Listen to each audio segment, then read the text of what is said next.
Well, join me, Marcus, on the hottest day of the year so far as I take a walk around Neyland, Pembrokeshire, West Wales.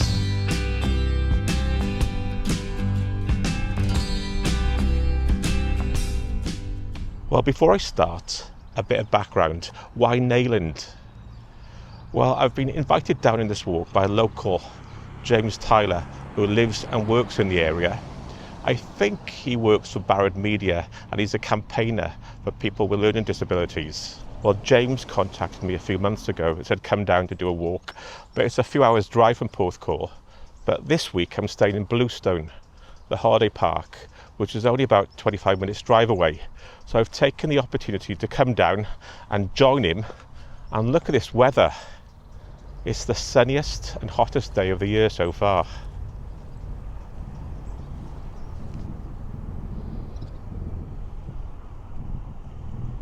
Many of you, if you're not from Wales, may not know where Neyland is. Well, it's right down on the southwestern tip of Wales in Pembrokeshire, close to Milford Haven, the big natural harbour, where there's a major oil refinery.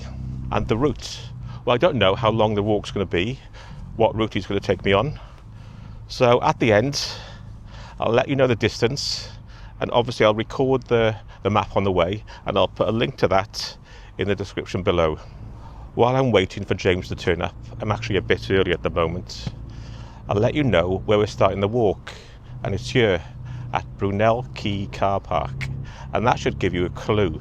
Brunel. I think the history of this place is tied up with Brunel and his ambition to have a major port in West Wales linking the UK, Great Britain, to his ships going to America. I don't think it ever panned out to the extent he wanted. We'll find out a bit more, hopefully, on the walk around. So Brunel Quay car park, that's the starting point. And it's free parking, which is unusual these days. This fence by the waterfront is actually made up of old bits of rail from Brunel's railway, 1850. While I've been waiting, I've been reading a bit more about Brunel in this area, and one of his big ships, the Great Eastern, came here in the 1860s. It was actually damaged in a storm. It was built, I think, to go to America and even as far as Australia, but it was never that successful. I think they used it, according to the board over there, they did use it in the end to lay telegraph cables across the Atlantic. I don't know what's going on. There's lots of these ribs going out with people in black, like police or army, and carrying guns as well. I don't know if they patrol the area because of its importance and the oil refinery. So this is James. Say hello, yeah. James. Hi, I'm James. He's going to show me all the interesting stuff around this area. I don't know which route he's going to take me, but he just showed me the stuff. It's a memorial bench to all the works of Brunel there. Yeah. So we mentioned the Great Eastern already, the big ship, and also what's Clifton Suspension Clifton, Bridge. yeah, the railway, Great Eastern, and ship. The Thames Tunnel. Yeah. So let's get started. Right, to be honest, I've been past this area hundreds of times, but I've never actually stopped. No. Going down to St David's or further west. Yeah. But never stopped here. I didn't know Brunel had so much influence on this area. So we're walking along it's the Cleddau estuary, isn't it? That's the Cleddau Bridge. That's the Cleddau estuary. And we're heading towards the marina.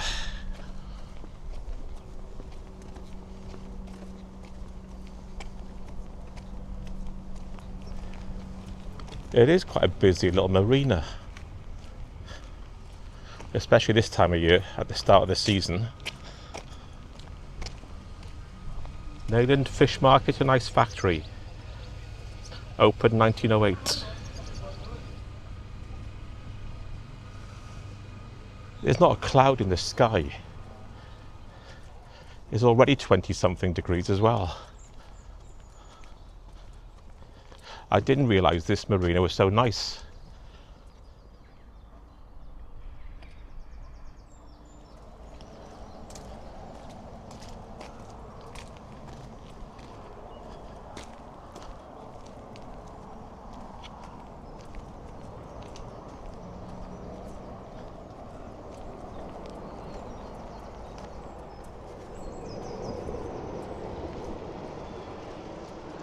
That little harbour's quite big. Then Yeah, it runs all the way up the little tributary of the estuary there. Yeah, it is.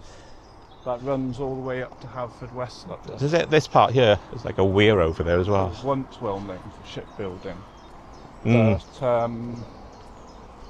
but then they built Fishguard Harbour Mm. and made it a deep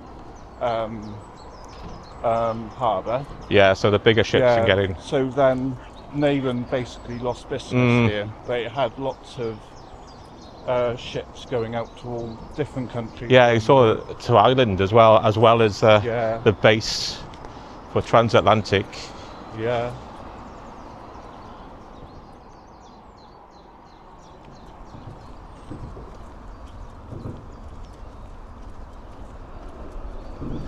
It's a nice little walk, this, isn't it?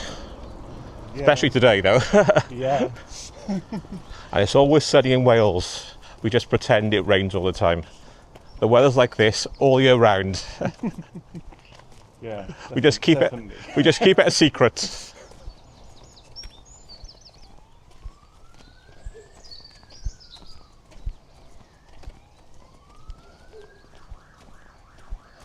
I was going to say it's really quiet. I hear the police.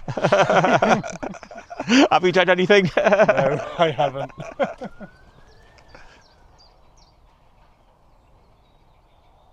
We've come across a little pond alongside the estuary. Very quiet. Now the police have gone.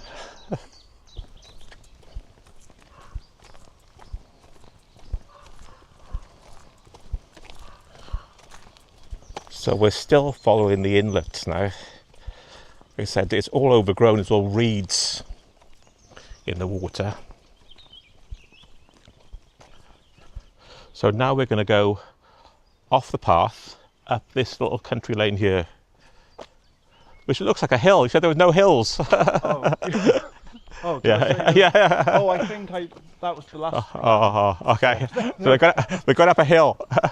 I used to run up here a couple of times because I used to be part of a running club called Yeah. Pembrokeshire Harriet. That's how I discovered this route. So we're basically walking what I ran. Oh God, uphill as And well. that takes you through Rose Market, around the village, and then up that way, and then back down the nature trail.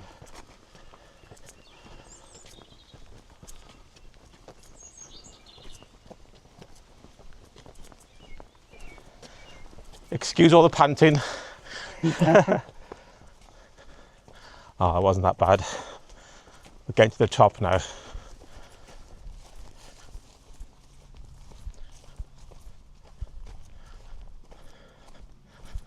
So which way are we going? Yeah. So we're taking a right down the hill.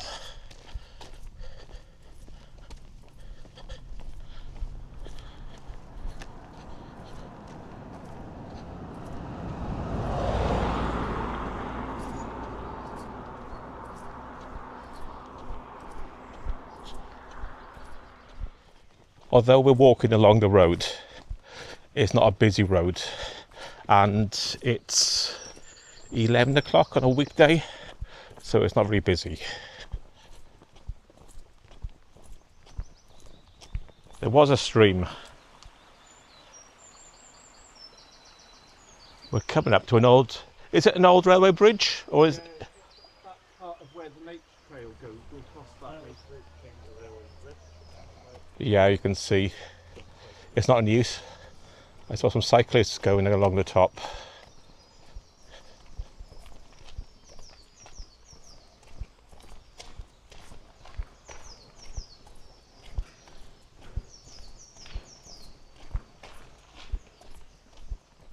So I've just found out from James, because he used to run this route as a 10k, so that makes, I think we're going to do about 6 miles in total. That's what he's saying.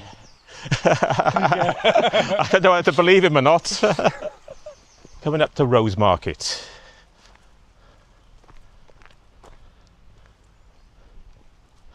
It's only a small village, you said, was it? Yeah. Okay, we're gonna see what's here. Be a mega casino or something. No, a really massive resort. Rose Market.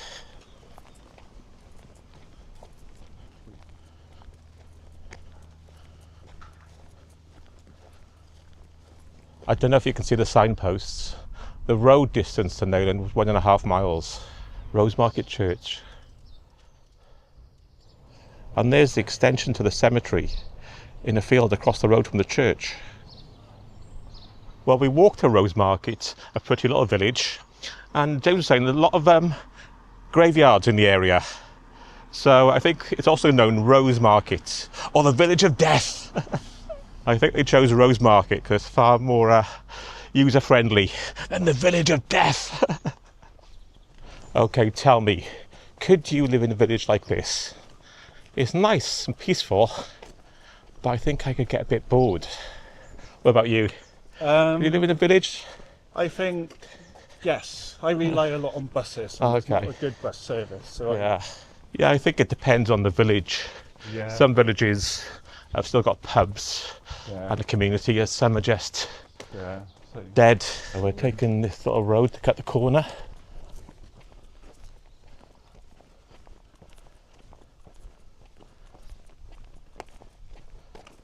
So there's another little church and another graveyard.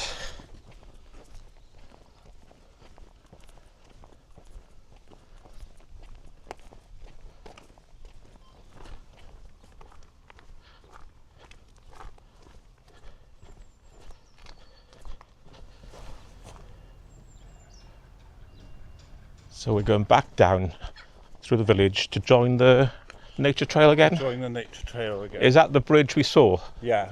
Are we going to be on the bridge this time, or? Yeah, we're going to be going over that. Okay. Up onto the nature trail, head back towards Neyland. Okay. James, there's one thing you've neglected on this walk. What's that? Cafes or pubs which are open. Oh, We haven't come across any. No. I could do with a nice cold Coke or something. I think there is a pub just down down here before we get on to the nature Yeah, if it's trail. like you were open, I wouldn't mind a cold drink. No, I don't mind. If Not it's a open. beer, just a Coca-Cola or something. Well, there is a pub. Unfortunately, it's closed. Typical. Oh, it doesn't open till 3 o'clock.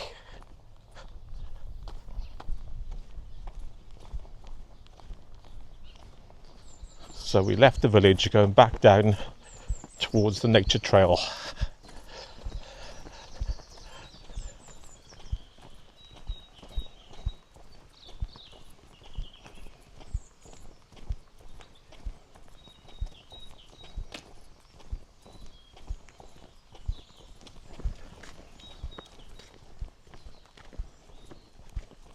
We're back on the trail, heading back down towards Neyland.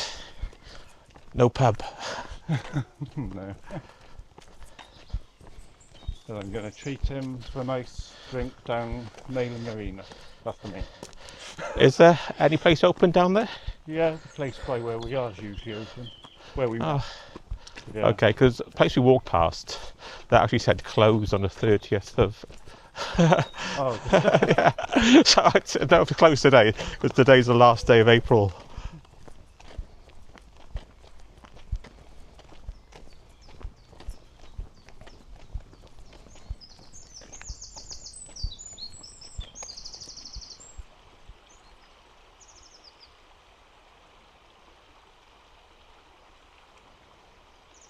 So this nature trail going back to Neyland now, you're saying used to be the old yeah, rail line? yeah. And there's the road where we Yeah, okay. came through it. So earlier in the video we went under a railway bridge and I was down there. We'll probably see you as we get closer to Neyland and we join the estuary again.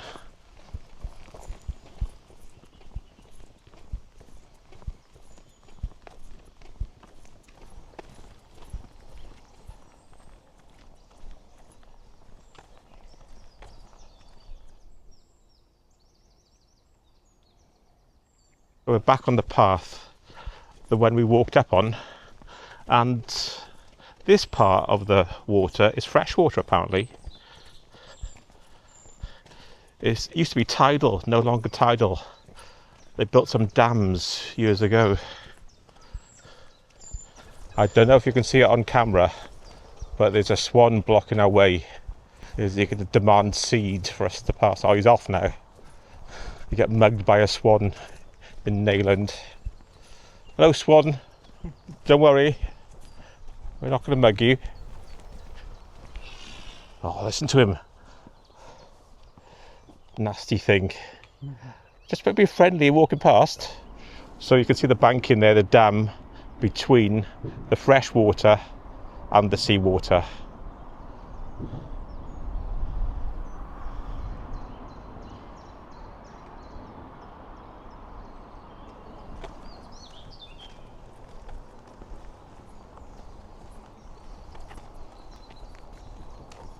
Well, James couldn't tell me who those menacing men in the dinghies with machine guns were.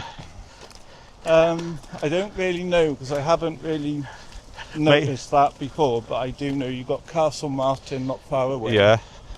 Which is maybe it's just an army base. Maybe it's just security for the refinery. Yeah. They got those massive tankers coming in. Are there many Somali pirates in the area? No. Right, a little update. We've got back to Neyland Marina and the cafe here is closed as well. Everything's closed in Neyland. What's going on? We're back at Brunel Quay car park. I forgot the name then. So let's have a look. How long was the trip? Don't know if you can see it on camera. It's coming as 6.25 miles. 2.25 hours, not too bad.